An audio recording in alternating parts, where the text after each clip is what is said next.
আল্লাহ সুবহানাহু ওয়া তাআলা বলেন, উদউনি আস্তাজিব লাকুম। বান্দা, তোমরা আমার কাছে চাও, তোমাদের যে সমস্যাগুলি আছে সেগুলি আমার সাথে শেয়ার করো। নবী সাল্লাল্লাহু আলাইহি ওয়াসাল্লাম বলেন, লা ইয়ারুদ্দুল কদা ইল্লা দুআ। দোয়া ব্যতীত তোমাদের কোনো কিছুই ভাগ্য পরিবর্তন করতে পারে না।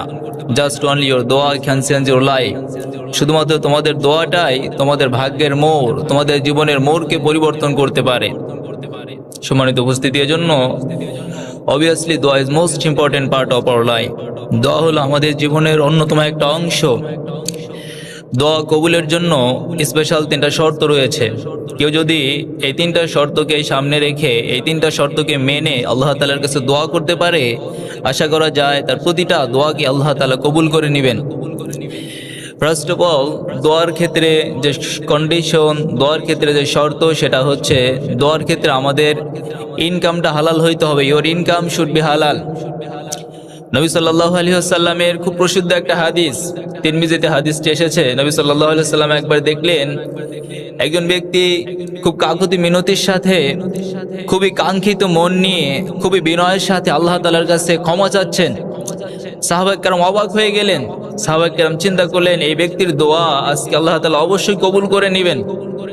কিন্তু বিশ্বনবী সাল্লাল্লাহু আলাইহি ওয়াসাল্লাম বলেন, সাহাবীরা, তোমরা যে চিন্তা করছো মূলত এই চিন্তাটা রং। কারণ এর রিজন হচ্ছে ওমাতআমুহু হারাম, ওমাশরাবুহু হারাম, ওমালবাসুহু হারাম, ওগুযিয়া বিল হারাম, ফাআন্না ইউস্তাজাবু লিযালিক। সাহাবীরা, এই ব্যক্তি যে খাবার খায় ওই খাবারটা হারাম। এই ব্যক্তি যে পানীয় খায় ওই পানীয়টাও হারাম। এই ব্যক্তি তার গায়ে যে পোশাক তোমরা দেখতেছো ওই পোশাকটাও হারাম। ও সাহাবীরা, তোমরা মনে রেখে দিও, ওই ব্যক্তি যে ইনকাম করো ইনকামের সোর্সটাও হারাম। ও সাহাবীরা, তাহলে তোমরাই আমাকে আনসার দাও, তোমরাই আমাকে উত্তর দাও। সাহাবীরা, এই ব্যক্তির দোয়া আল্লাহ কেমনে কবুল করে নেবেন? কেমনে আল্লাহ তাআলা এই ব্যক্তির দোয়া কবুল করবেন? ফান্না ইউস্তাজাবু লিযালিক। যে ব্যক্তি হারাম টাকার খাবার খায়, হারাম টাকার পানীয় খায়, হারাম টাকার পোশাক পরে আছে, ইভেন যে ব্যক্তি হারাম পথে ইনকাম করে, ওই ব্যক্তির দোয়া আল্লাহ তাআলা কেমনে কবুল করবেন? এজন্য দোয়া কবুলের ফার্স্ট অফ অল যে কন্ডিশন, সেটা হচ্ছে আমাদের ইনকাম সোর্সটা হালাল হইতে হবে। বিশ্বনবী সাল্লাল্লাহু আলাইহি ওয়াসাল্লামের কাছে একবার হযরত সাদ বিন আবি ওয়াক্কাস রাদিয়াল্লাহু আনহু, এই সাহাবী এসে বললেন, ইয়া রাসূলুল্লাহ, আপনি আমার জন্য একটু দোয়া করেন, যাতে করে আল্লাহ তাআলা আমারে মুস্তাজাবুদ দাওয়া বানিয়ে দেন। বিশ্বনবী সাল্লাল্লাহু আলাইহি ওয়াসাল্লাম বললেন, সাদ, আমি তোমার জন্য দোয়া করব না, কিন্তু তোমারে আমি একটা প্ল্যান শিখিয়ে দেবো, একটা কাজ তোমারে শিখিয়ে দেবো, একটা আমল তোমারে শিখিয়ে দিব। যদি তুমি এই আমলটা কন্টিনিউ করতে পারো, আমি আশা রাখি তোমার প্রতিটা দোয়াকেই আল্লাহ তাআলা কবুল করে নেবেন। পড়েন সুবহানাল্লাহ। বিশ্বনবী এবারে সাদকে ডাক দিয়ে বললেন, ও সাদ, তুমি শুধু নিয়মিত হালাল খাবার খাও। সাদ, ও সাদ, তুমি যদি শুধু নিয়মিত হালাল খাবার খাইতে পারো, সাদ, এই আমলটাই তোমারে আল্লাহর দরবারে মুস্তাজাবুদ দাওয়া বানিয়ে দিবে। তোমার প্রতিটা দোয়া আল্লাহ তাআলা কবুল করে নেবে। সাদ, আতিব মাতআমাক তাকুন মুস্তাজাবুদ দাওয়া। তুমি শুধু হালাল খাবার খাও, এই হালাল খাবার খাওয়ার আমলটাই তোমারে আল্লাহর দরবারে মুস্তাজাবুদ দাওয়া বানিয়ে দিবে। এজন্য দোয়া কবুলের ক্ষেত্রে হালাল খাবার খাওয়ার বিকল্প কোনো পথ নেই ভাই। আপনি যদি আল্লাহর দরবারে প্রতিটা দোয়াকে কবুল করাইতে চান, আল্লাহ তাআলা আপনার দোয়াতে সাড়া দিবে, এইটা যদি আপনি চান, তাহলে অবশ্যই আপনার কি করতে হবে? সদা সর্বদা আপনারে হালাল খাবার খাইতে হবে দোয়া কবুলের জন্য।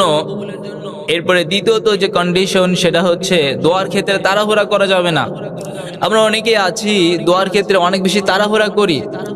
বিশ্বনবী সাল্লাল্লাহু আলাইহি ওয়াসাল্লামের খুব প্রসিদ্ধ একটা হাদিস, মুসলিম শরীফের হাদিস। বিশ্বনবী বলেন, ইউস্তাজাবু লিআহাদিকুম মা লাম ইয়াজাল। তোমরা যে আল্লাহর কাছে দোয়া করো, তোমাদের প্রতিটা দোয়াকে আল্লাহ তাআলা কবুল করে নেন। মা লাম ইয়াজাল, যদি তোমরা তাড়াহুড়া না করো। ভাই, অনেকেই আছে বলে, হুজুর, আমি তো আজ 2 দিন হলো দোয়া করি, বাট আল্লাহ আমার দোয়া কবুল করে না। আমি তো 5 দিন হলো দোয়া করি, আল্লাহ আমার দোয়া কবুল করে না। ভাই, আপনি 2 দিন, 5 দিন, 7 দিন দোয়া করি, কেমনে আপনার দোয়া আল্লাহর দরবারে কবুল হবে আশা করেন?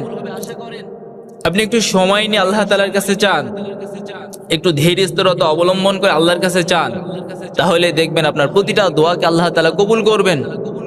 তাড়াহুড়া মূলত এটা আসে শয়তানের পক্ষ থেকে। শয়তানের পক্ষ থেকে তাড়াহুড়া আসে ভাই, এটা শয়তানের একটা হ্যাবিট। আপনি যে কোনো কাজে যদি তাড়াহুড়া করেন ওইটাতে আপনি কখনো বরকত পাবেন না। কিন্তু যদি আপনি কোনো কাজে ধীর স্থিরতা অবলম্বন করে একটু সময় নিয়ে আল্লাহর কাছে চান, দেখবেন ওই জিনিসে আপনি অনেক বেশি বরকত পাচ্ছেন, অনেক বেশি সফলতা পাচ্ছেন। এজন্য দোয়ার ক্ষেত্রে আমরা এই সিস্টেমটা অবলম্বন করতে পারি। একটু ধীর স্থিরতার সাথে একটু সময় নিয়ে আল্লাহর কাছে যদি আমরা চাই, তাহলে আমাদের প্রতিটা দোয়া কবুল করে নেবেন কে? এটি হচ্ছে দোয়ার দ্বিতীয় কন্ডিশন। এরপরে দোয়া কবুলের অন্যতম মোস্ট একটা শর্ত হচ্ছে we have to pray with confidence. দোয়ার ক্ষেত্রে কনফিডেন্সের সাথে দোয়া করা। আমরা অনেকে আছি ভাই, কনফিডেন্স নেই আমাদের মধ্যে। নবী সাল্লাল্লাহু আলাইহি ওয়াসাল্লাম বলছেন, উদুল্লাহ ওয়া আনতুম মুকিনুনা বিল ইজাবা। সাহাবীরা, তোমরা আল্লাহর কাছে দোয়া করো, এন্ড দোয়ার যে অবস্থা হবে সেটা হচ্ছে ওয়া আনতুম মুকিনুনা বিল ইজাবা। তোমরা অনেক বেশি আস্থা, বিশ্বাস, অনেক বেশি কনফিডেন্স নিয়ে আল্লাহর কাছে দোয়া করো, তাহলে তোমাদের দোয়াগুলি কবুল করে নেবেন কে? ভাই অনেকে আছে দেখবেন বলে, আমি তো অনেক গুনাহগার বান্দা, আমার মতো ব্যক্তির দোয়া কি আল্লাহ কবুল করবে?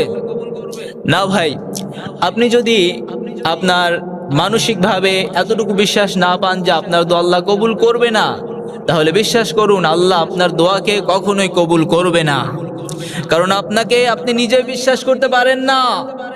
যদি আল্লাহ তাআলা আপনারে কোনো নিয়ামত দেনও, আপনি তো ওইটা বিশ্বাস করবেন না। আপনি বলবেন, মূলত আমি অনেক বেশি পরিশ্রম করছিলাম, যার প্রেক্ষিতে এই নিয়ামত আমি পাইছি। এজন্য ভাই, যদি আল্লাহর দরবারে দোয়া কবুল করাইতে চাই, আমাদেরকে অনেক বেশি কনফিডেন্স, অনেক বেশি ধৈর্য, অনেক বেশি আস্থার বিকল্প কোনো পথ নেই। অনেকেই আবার আছে দেখবেন ভাই, যারা দোয়ার ক্ষেত্রে অনেক বেশি বেখেয়ালি থাকে, অনেক বেশি অমনোযোগী থাকে। ভাই দোয়ার ক্ষেত্রে অমনোযোগী হওয়া যাবে না। ফার্স্ট টাইম আপনাকে অনেক বেশি কান্না করার চেষ্টা করতে হবে, এটা হচ্ছে দোয়ার ম্যানার। যদি একান্তই আপনার চোখে কান্না না আসে, তাহলে আপনি লাইক ক্রাইং, কান্নার মতো করে কাকুতি মিনতি বিনয়ের সাথে আল্লাহর কাছে চান। এইভাবে যদি আপনি আল্লাহর কাছে চাইতে পারেন, তাহলে আশা করা যায় আপনার প্রতিটা দোয়াকে আল্লাহ তাআলা কবুল করে নেবেন। পড়েন সুবহানাল্লাহ। বিশ্বনবী সাল্লাল্লাহু আলাইহি ওয়াসাল্লামের এই হাদিস অনুযায়ী আমরা খুব সহজে কথা বলতে পারি যে কেউ যদি দোয়ার ক্ষেত্রে এই তিনটা কন্ডিশনকে সামনে রেখে দোয়া করে, তাহলে তার প্রতিটা দোয়াকে আল্লাহ তাআলা কবুল করে নেবেন।